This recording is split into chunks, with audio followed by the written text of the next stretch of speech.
I believe success is about continuous, gradual change.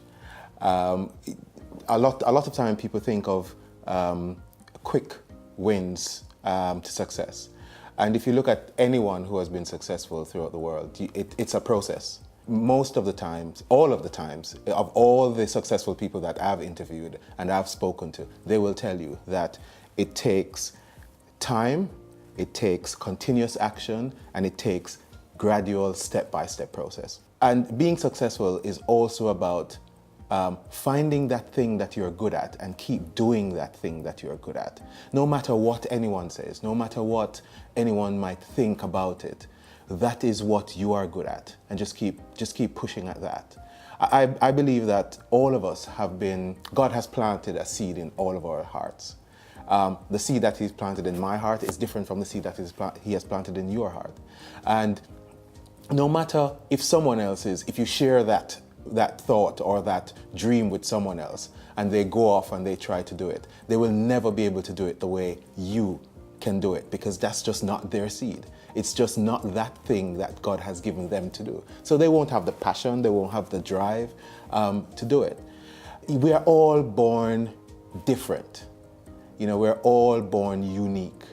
And it's that uniqueness that makes us be who we are. It's that uniqueness that we need to tap into to find that force, that inner force, to propel us towards our destiny, to propel us towards our inclination, which is really our purpose.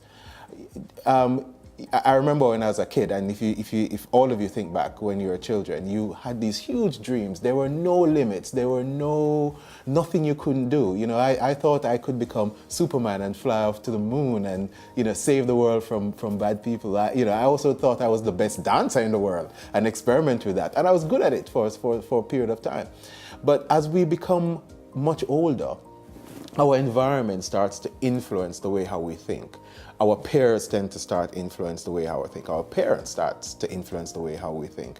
And we tend to take on these influences, and that inner force that's within us becomes trapped, because we no longer start thinking creative. We no longer start thinking much bigger than we are. We limit ourselves based on the surroundings that we are in and the society that we've grown up into. And I think it's only when we rekindle that force, when we relight that inner fire, that allows us to start thinking much bigger than we are. That is when we will begin the journey of being successful. We should never allow anyone to put a lid on our jars. I remember in corporate, I've always heard the whole notion of, oh, there's a glass ceiling. And a lot of time I speak to other black professionals, why is it that, you have been in this company for 10 years and you're still in the same position? Whereas, I have just come in 6 months, and within 6 months I've been promoted. And the excuse I'm always getting is, oh, there's a glass ceiling. There's a glass ceiling. Well, you know what? If there's a glass ceiling, I'm going up with a sledgehammer because I'm shattering that. And that's the kind of attitude that you need to have about anything. There should be no boundaries set. The only boundaries that should prevent you, the only limits that will prevent you from achieving what you want, is the limits that you set for yourself. And a lot of times it's in your mind, it's perceived limits that prevents you from getting to where you want to go. I tell people all the time, I'm like a bulldozer. Anything I go after, I'm going after it. And whoever and whatever is in my way, I'm moving you, because that is where I'm going. That is what I want to achieve.